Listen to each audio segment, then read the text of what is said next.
This is BBC News. I'm Sophie Long, live in Halifax. The headlines at 3. Theresa May has launched the Conservative Party's manifesto, saying politicians need to be upfront about the big challenges facing Britain and proposing a shake-up of social care in England. On Brexit, the Prime Minister promises a fair deal, but predicts the next 5 years will be among the most challenging in our lifetime. Come with me as I lead Britain. Strengthen my hand as I fight for Britain, and stand with me as I deliver for Britain. We'll be getting reaction to those proposed in the Conservative Party manifesto in the next hour.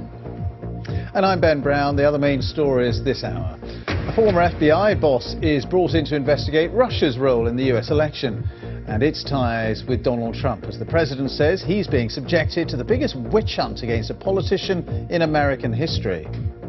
Rolf Harris will be released from prison on bail tomorrow and will attend court in person for the rest of a trial where he's accused of indecent assault.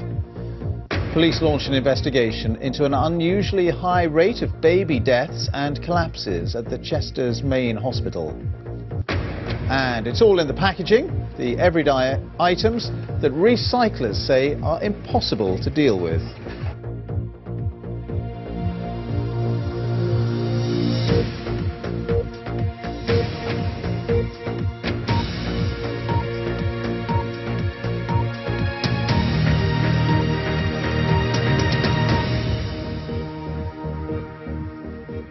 Hello, good afternoon and welcome to BBC News. The Prime Minister Theresa May has launched the Conservative Party manifesto today with a raft of policy pledges claiming to get to grips with the great challenges of our time.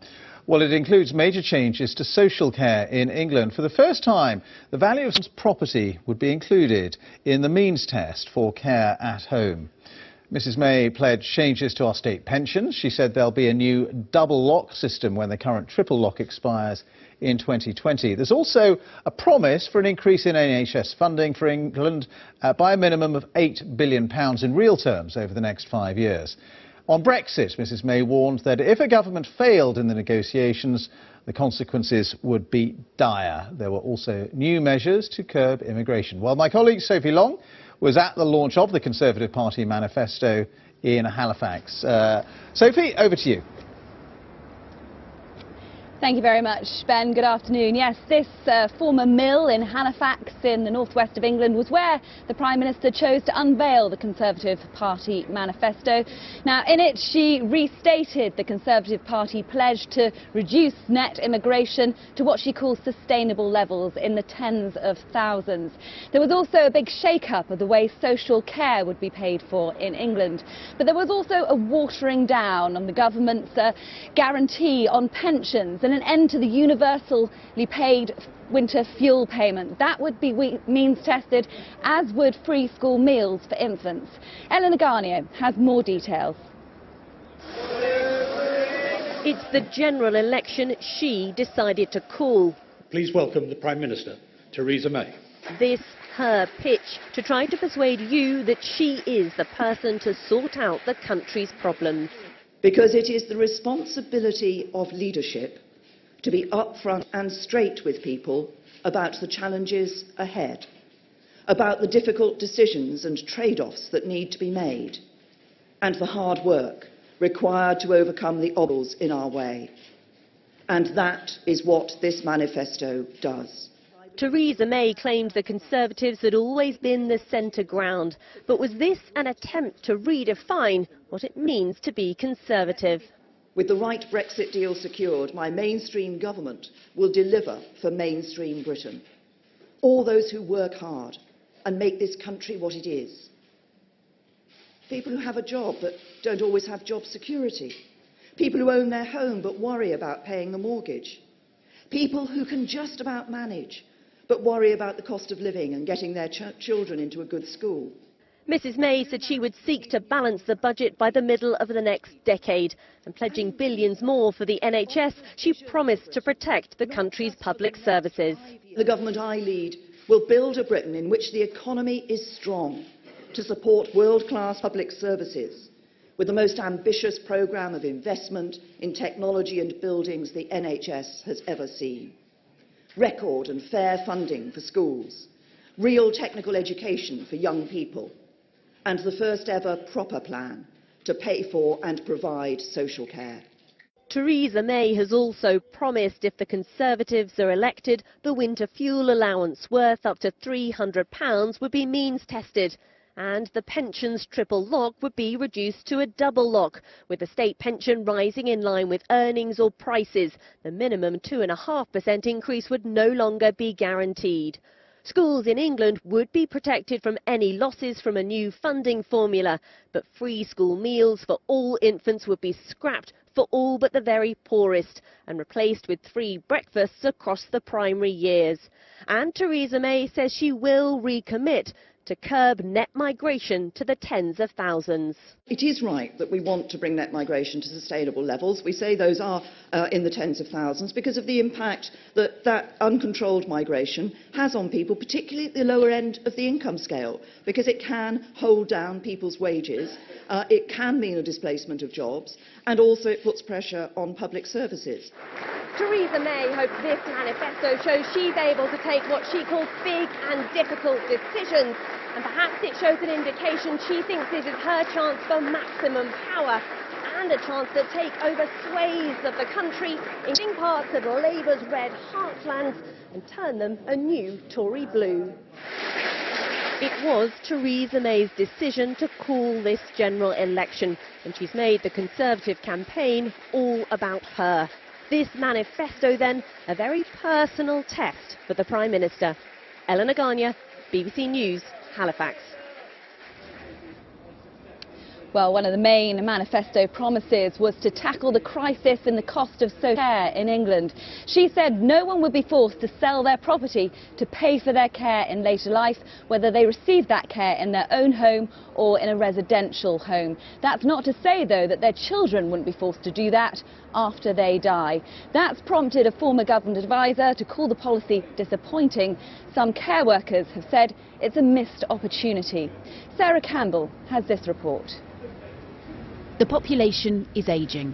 How to pay for the increase of people who need often expensive care in their final years is a problem successive governments have failed to adequately tackle. Today, the Conservatives said social care will require taking difficult decisions. This morning, on the Norfolk coast, reaction to their plans was mixed. I think that's fair enough, quite honestly, because I don't think you can expect the government to keep on paying. I think you have to pay. My father's in care, and I tell you what, the amount of money it's costing us to keep clothing him as well, on top of what we have to pay out, and what he has to pay out, is disgusting. I think it's wrong. You worked all your life, and suddenly those who saved and not wasted the money are expected to use it for social care. Under the Conservatives' plans, everyone will get to keep £100,000 of assets, up from the current level of just over £23,000. But for the first time, the value of a person's home will be taken into account to pay for their care. At the moment, that only happens if it involves residential care. However, a person's property won't have to be sold until after they've died. We're saying that everyone will have the confidence of knowing that they can pass on £100,000 to their children and grandchildren. But there are trade-offs in order to make that commitment, and we will be treating people who have care at home in the same way as people are cared for in care homes. There will be no cap on the amount of money people will be expected to pay for their care, so some will have bills potentially running into hundreds of thousands of pounds. The certainty here is that if you have assets in total, including the value of your house, of more than £100,000, then basically you're on your own. You've got to pay for yourself until you get down to that level. So for most people, the prospect is one that if they need social care, they're going to have to pay, and the government is not providing a scheme that allows them to pool that risk to insure with others. What is certain is that with more people living longer, social care and who pays for it is an issue likely to affect most of those deciding how to vote next month. Sarah Campbell, BBC News. Well, Theresa May launched the Conservative Party manifesto here in Halifax. She then boarded the battle bus as the campaign continues, and she has now arrived in Bolton, where she is meeting factory workers and talking to them about their concerns. Meanwhile, I'm joined by Norman Smith, our Deputy Political Editor, Assistant Political Editor. It's a mouthful, I wouldn't worry about it. Here in Halifax. Let's just hear some of your thoughts, Norman. How radical do you think this was? I mean, I was surprised at the amount of hugely ambitious ideas Theresa May has put in this manifesto, because you might imagine she'd take the view, I've got to deal with Brexit, that is massive, it is about the biggest thing that's hit this country in 100 years, I need to devote all my energies, all my time, all my concentration to that. From it, Mrs May has now tagged alongside that a whole load of sweeping reforms, many of which will prove very, very difficult and very, very controversial. So, not least of which, she's proposing to renegotiate GP contracts. That straight off means big battle with the doctors. No questions about it. They will fight it tooth and nail. At a time when we know nurses are also balloting on industrial action in the wake of the junior doctor strike. So from where I'm sitting, she seems to be heading straight into a great big tussle with large sections of the NHS workforce. She's also proposing to pile into the energy market and to tell privately run companies, right, this is what prices are going to be, I'll tell you what the cap's going to be. That is going to be hugely contentious. Many in the Tory party will think, hang on, that doesn't look very much like free market politics. Never mind the understandable opposition of the energy companies who will think, mind your own business, the private companies will decide what we want to pay. And then we get social care thrown up, down it comes, totally different configuration to what anyone was thinking, because Andrew Dilnot, the man brought in to come up with the scheme to save social care, his plans have basically been torn up, chucked in the bin. Instead, Theresa May has come up with a totally different idea. Now, it'll certainly help lower income families. Not sure it'll make much difference at all to most middle class families, most people who own a home. They will still face very, very significant care costs. So that too will be hugely controversial. So she's got all these massive battles, tussles, fights all over the place, while at the same time having to carry through, what is an historic generational change, which is massive. So she has got a huge amount on her agenda, which I think tells us just one thing. She does not want to be just the Brexit Prime Minister. She wants to have a broader legacy than that. OK, Norman, for the moment, thank you very much. Well, let's look at some of those other policies then outside Brexit and social care. We're joined now from Cambridge by Hannah Mondrell, who is Editor-in-Chief of money.co.uk. Thanks very much indeed for being with us. Hannah, just talk us through some of what you see as the main personal finance policy announcements this morning. So the big announcement about pensions, the triple lock on pensions will be scrapped and replaced with the double lock, where pensions will be linked instead to increases in average earnings or inflation. So that is a significant measure, especially when coupled with an end to winter fuel payments for everybody, which everybody in retirement who could receive between £100 and £300. Instead, they'll be mean tested and only restricted to those who are classed as being in fuel poverty. So that is going to be quite a significant announcement. For people on the other end of the spectrum looking to buy or move home, there's going to be increased protection for renters. Tenants and landlords should be encouraged to take longer leases, which will give people greater security. And also it should be easier and cheaper to buy a home after these reforms are met, and new builds will have to adhere to greater standards of building quality. And also that increase in the personal tax allowance to £12,500. How much of a difference will that make to people? It should make quite a significant difference, and also the higher allowance is going to be increased to £50,000. Now these are claims that we've already known about. They're just re-pledged today. We're also heard the Conservatives are going to increase the national minimum living wage with 60% of median earnings. Some people say that's nowhere near enough for people to live on. Other people will be worried that kind of pledge will put pressure on businesses who are already concerned about wages increasing throughout the Brexit process.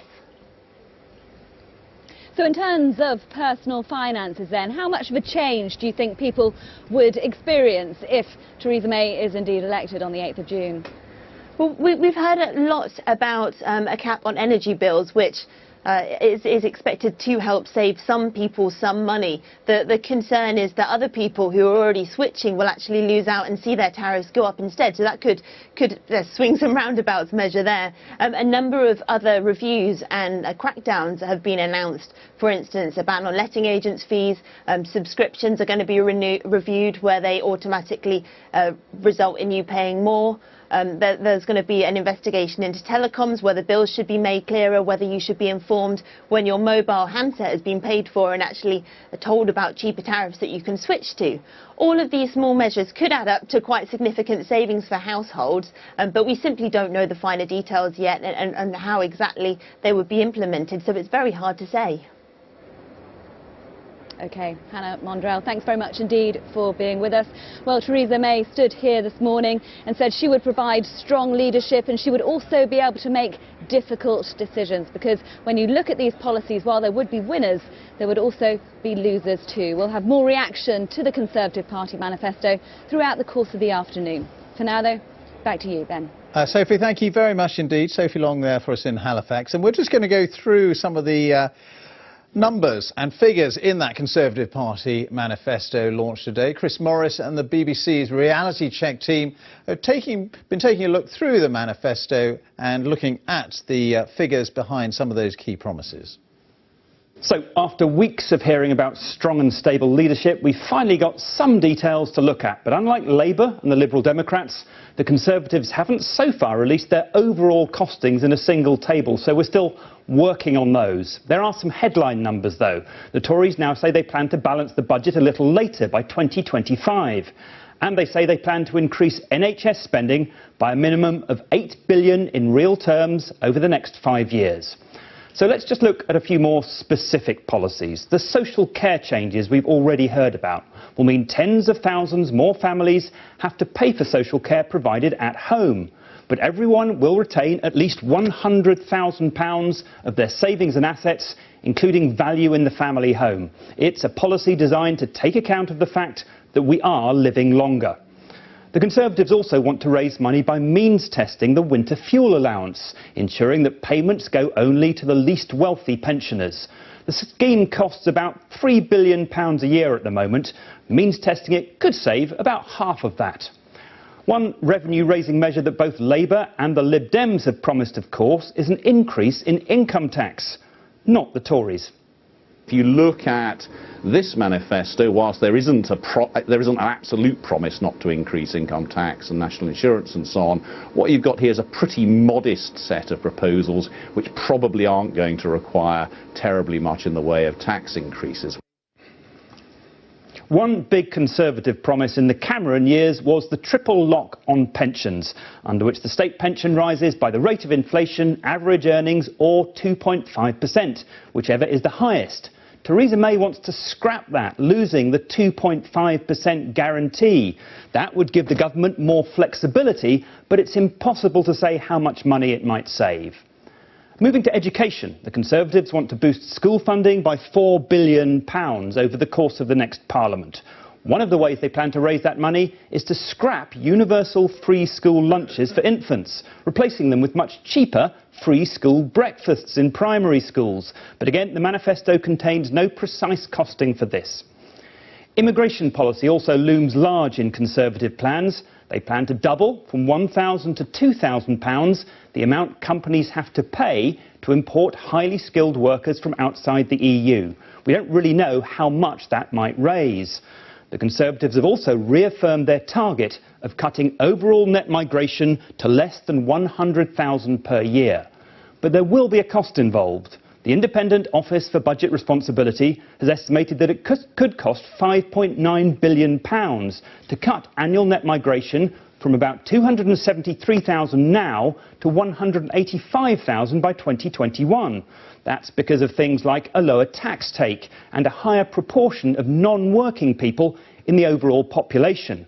And that's still a long way short of the 100,000 target. So it's something that will have to be taken into account in the debate to come. And the emphasis on immigration is a reminder that this is an election taking place in the shadow of the looming Brexit negotiations. The negotiations we're about to begin with the European Union won't be easy. They'll be challenging. At times, they'll be tough. In Theresa May, Britain has a Prime Minister with the strength to lead Britain through these negotiations and make a success of the future. But the outcome of those negotiations over the next 2 years is deeply uncertain at the moment.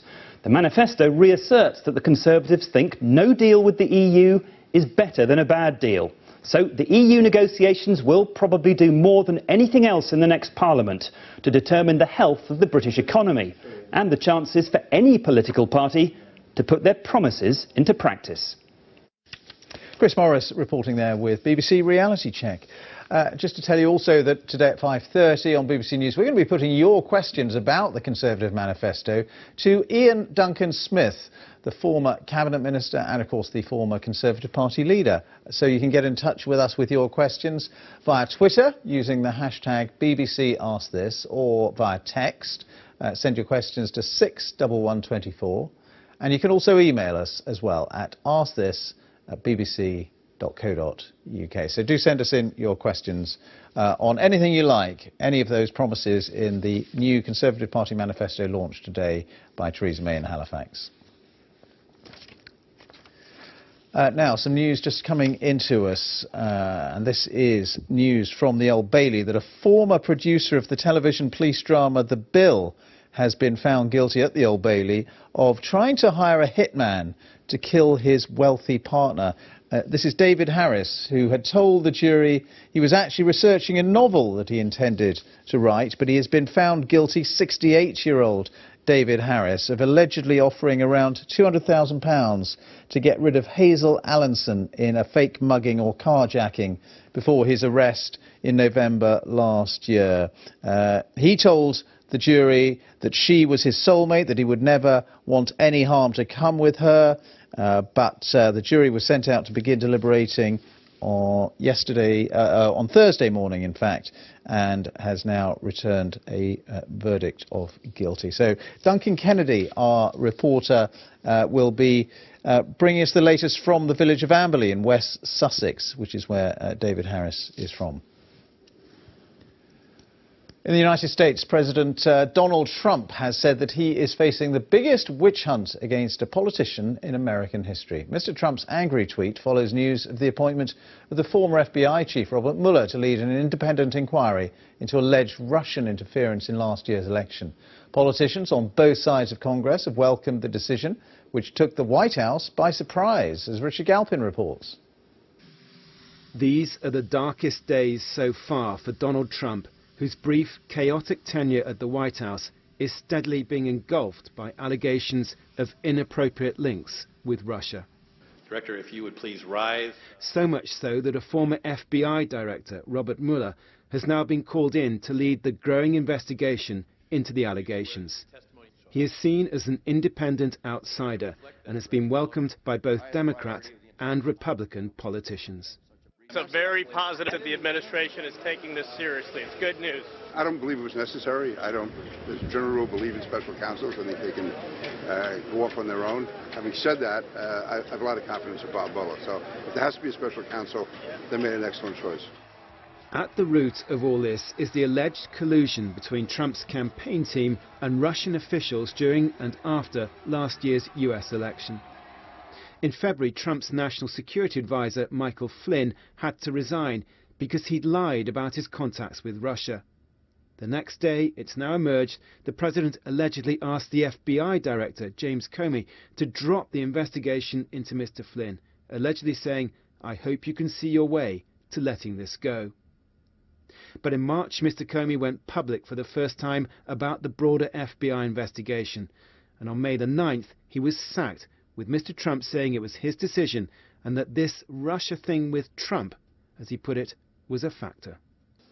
For legal experts, the investigation of this sequence of events and more is almost unprecedented in its importance.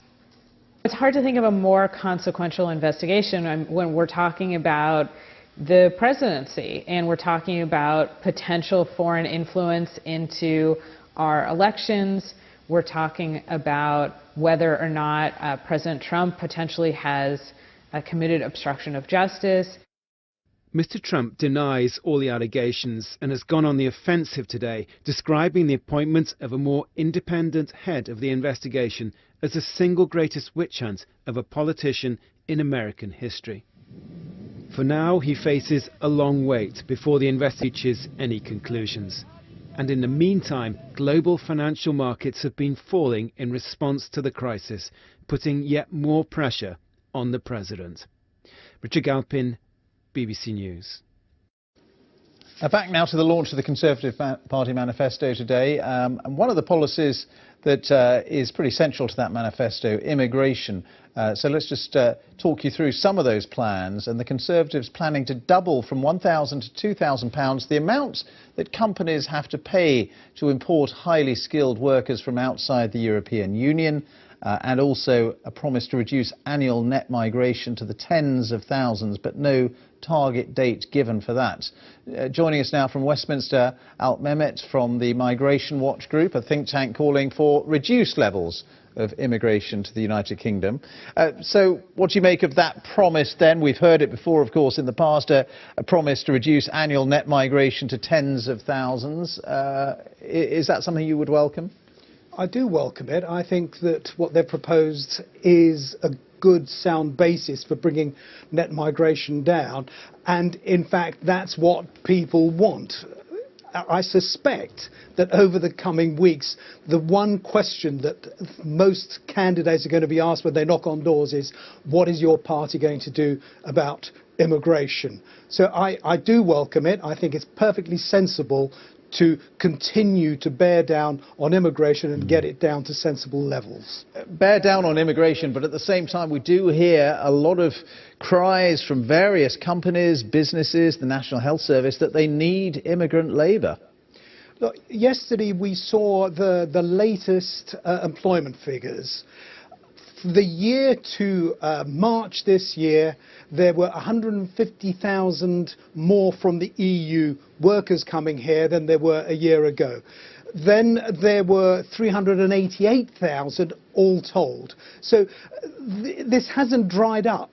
People who've come here to work, particularly from Eastern Europe, have continued to come and they haven't gone home. I think it's absolutely essential that we do get numbers down. And then we've got this promise on doubling the levy that companies have to pay if they're employing migrant workers from 1,000 to 2,000. What do you make of that?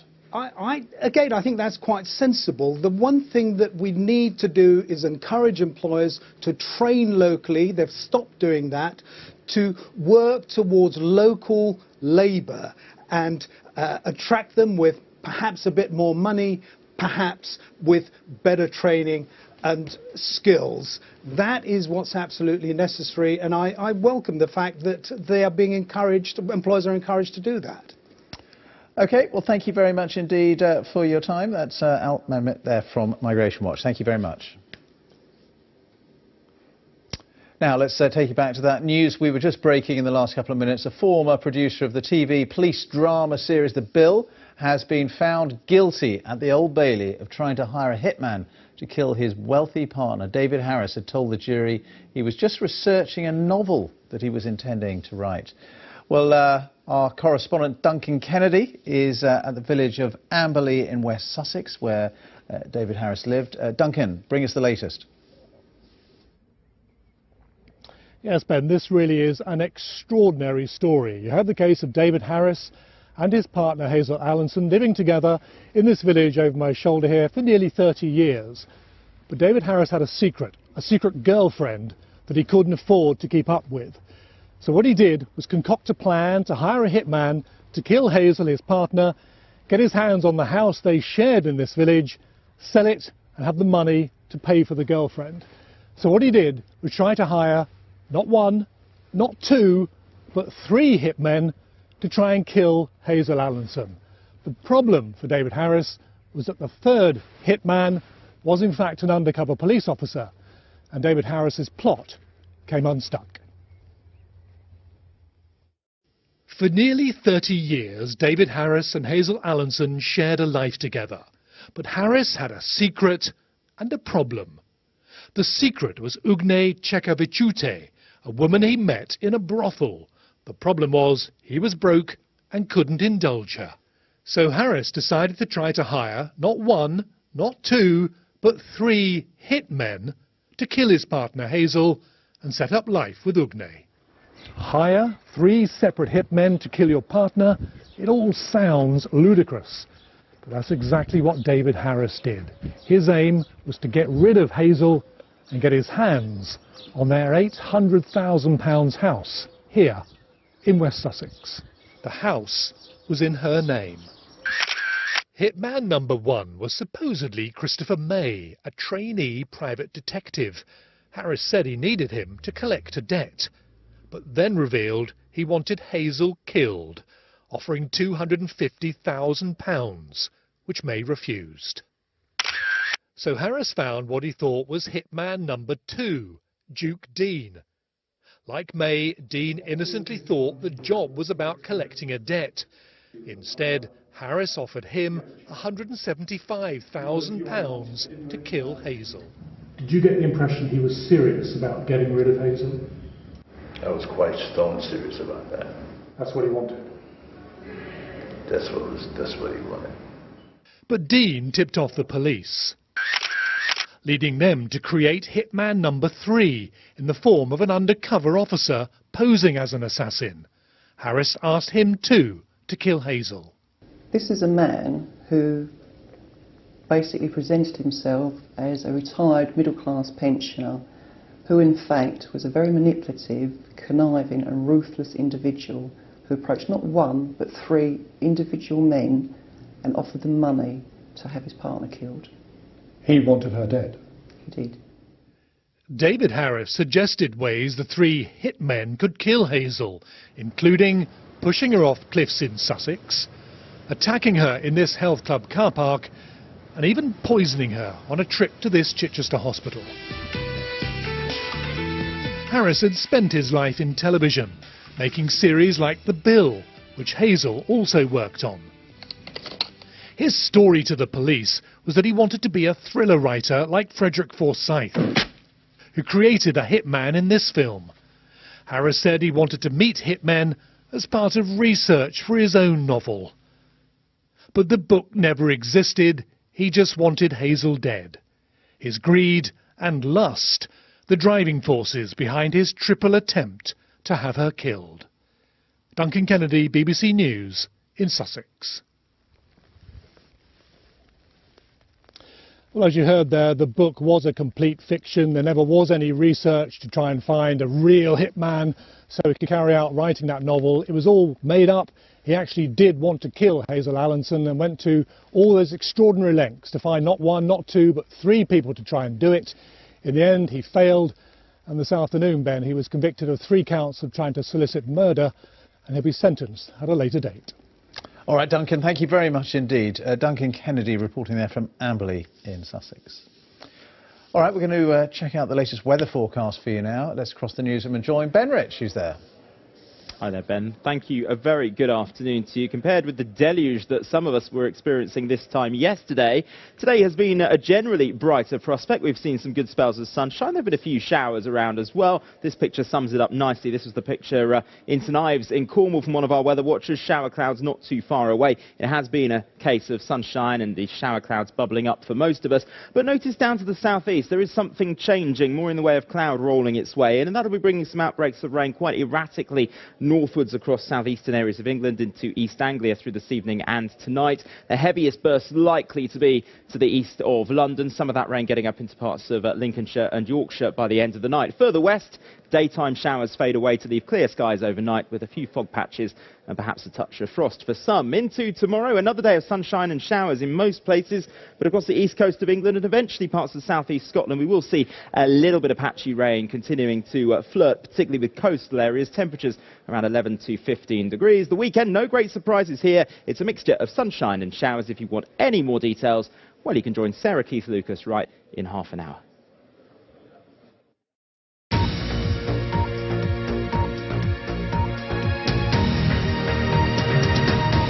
Hello again, you're watching BBC News.